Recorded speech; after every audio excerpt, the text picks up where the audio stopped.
Frankenstein. Written by Mary Shelley. Produced and synthesized by Taylor. Chapter 1. I am by birth a Genovese, and my family is one of the most distinguished of that republic. My ancestors had been for many years councillors and syndics, and my father had filled several public situations with honor and reputation. He was respected by all who knew him for his integrity and indefatigable attention to public business. He passed his younger days perpetually occupied by the affairs of his country. A variety of circumstances had prevented his marrying early, nor was it until the decline of life that he became a husband and the father of a family. As the circumstances of his marriage illustrate his character, I cannot refrain from relating them. One of his most intimate friends was a merchant who, from a flourishing state, fell, through numerous mischances, into poverty. This man, whose name was Beaufort, was of a proud and unbending disposition and could not bear to live in poverty and oblivion in the same country where he had formerly been distinguished for his rank and magnificence. Having paid his debts, therefore, in the most honorable manner, he retreated with his daughter to the town of Lucerne, where he lived unknown and in wretchedness. My father loved Beaufort with the truest friendship and was deeply grieved by his retreat in these unfortunate circumstances. He bitterly deplored the false pride which led his friend to a conduct so little worthy of the affection that united them. He lost no time in endeavoring to seek him out with the hope of persuading him to begin the world again through his credit and assistance. Beaufort had taken effectual measures to conceal himself, and it was 10 months before my father discovered his abode. Overjoyed at this discovery, he hastened to the house, which was situated in a mean street near the Rus.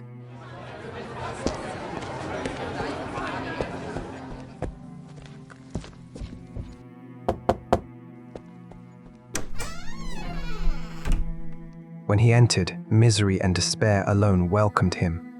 Beaufort had saved but a very small sum of money from the wreck of his fortunes, but it was sufficient to provide him with sustenance for some months, and in the meantime he hoped to procure some respectable employment in a merchant's house. The interval was, consequently, spent in inaction. His grief only became more deep and rankling when he had leisure for reflection, and at length it took so fast hold of his mind that at the end of 3 months he lay on a bed of sickness, incapable of any exertion. His daughter attended him with the greatest tenderness, but she saw with despair that their little fund was rapidly decreasing and that there was no other prospect of support. But Caroline Beaufort possessed a mind of an uncommon mold, and her courage rose to support her in her adversity. She procured plain work, she plaited straw, and by various means contrived to earn a pittance scarcely sufficient to support life. Several months passed in this manner. Her father grew worse, her time was more entirely occupied in attending him, her means of subsistence decreased, and in the 10th month her father died in her arms, leaving her an orphan and a beggar. This last blow overcame her, and she knelt by Beaufort's coffin weeping bitterly when my father entered the chamber. "Oh, Father." He came like a protecting spirit to the poor girl, who committed herself to his care, and after the interment of his friend, he conducted her to Geneva and placed her under the protection of a relation. 2 years after this event, Caroline became his wife. There was a considerable difference between the ages of my parents, but this circumstance seemed to unite them only closer in bonds of devoted affection. There was a sense of justice in my father's upright mind, which rendered it necessary that he should approve highly to love strongly.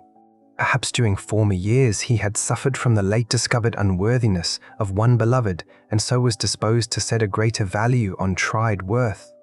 There was a show of gratitude and worship in his attachment to my mother, differing wholly from the doting fondness of age, for it was inspired by reverence for her virtues and a desire to be the means of, in some degree, recompensing her for the sorrows she had endured, but which gave inexpressible grace to his behavior to her.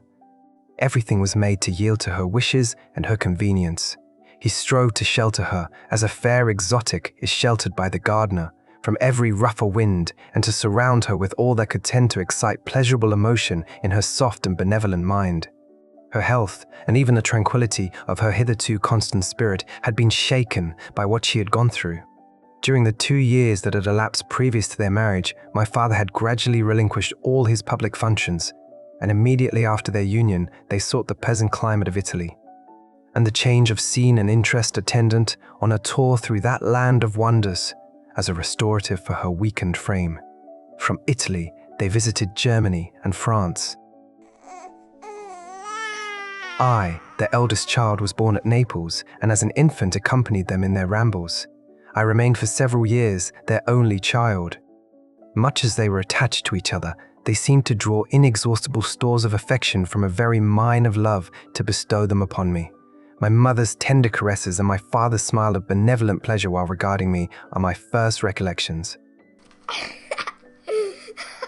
I was their plaything and their idol, and something better. Their child, the innocent and helpless creature bestowed on them by heaven, whom to bring up to good and whose future lot it was in their hands to direct to happiness or misery, according as they fulfilled their duties towards me. With this deep consciousness of what they owed towards the being to which they have given life, added to the active spirit of tenderness that animated both, it may be imagined that while during every hour of my infant life I received a lesson of patience, of charity, and of self-control, I was so guided by a silken cord that all seemed but one train of enjoyment to me. For a long time I was their only care. My mother had much desire to have a daughter, but I continued their single offspring. When I was about 5 years old, while making an excursion beyond the frontiers of Italy, they passed a week on the shores of the Lake of Como. Their benevolent disposition often made them enter the cottages of the poor. This, to my mother, was more than a duty, it was a necessity, a passion, remembering what she had suffered and how she had been relieved, for her to act in her turn the guardian angel to the afflicted. During one of their walks, a poor cot in the foldings of a veil attracted their notice as being singularly disconsolate, while the number of half-clothed children gathered about it spoke of penury in its worst shape.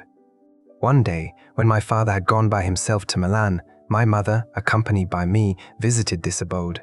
She found a peasant and his wife, hard-working, bent down by care and labor, distributing a scanty meal to 5 hungry babes. Among these, there was one which attracted my mother far above all the rest. She appeared of a different stock. The 4 others were dark-eyed, hardy little vagrants. This child was thin and very fair. Her hair was the brightest living gold, and despite the poverty of her clothing, seemed to set a crown of distinction on her head. Her brow was clear and ample, her blue eyes cloudless, and her lips and the moulding of her face so expressive of sensibility and sweetness that none could behold her without looking on her as of a distinct species, a being heaven-sent, and bearing a celestial stamp in all her features. The peasant woman, perceiving that my mother fixed eyes of wonder and admiration on this lovely girl, eagerly communicated her history. She was not her child, but the daughter of a Milanese nobleman. Her mother was a German and had died on giving her birth. The infant had been placed with these good people to nurse. They were better off then. They had not been long married, and their eldest child was but just born. The father of their charge was one of those Italians nursed in the memory of the antique glory of Italy, one among the schiavi odnor frementi, who exerted himself to obtain the liberty of his country. He became the victim of its weakness. Whether he had died or still lingered in the dungeons of Austria was not known. His property was confiscated, his child became an orphan and a beggar. She continued with her foster parents and bloomed in their rude abode, fairer than a garden rose among dark-leaved brambles. When my father returned from Milan, he found playing with me in the hall of our villa a child fairer than pictured cherub, a creature who seemed to shed radiance from her looks and whose form and motions were lighter than the chamois of the hills. The apparition was soon explained. With his permission, my mother prevailed on her rustic guardians to yield their charge to her. They were fond of the sweet orphan. Her presence had seemed a blessing to them, but it would be unfair to her to keep her in poverty and want when Providence afforded her such powerful protection. They consulted their village priest, and the result was that Elizabeth Lavenza became the inmate of my parents' house, my more than sister, the beautiful and adored companion of all my occupations and my pleasures. Everyone loved Elizabeth. The passionate and almost reverential attachment with which all regarded her became, while I shared it, my pride and my delight.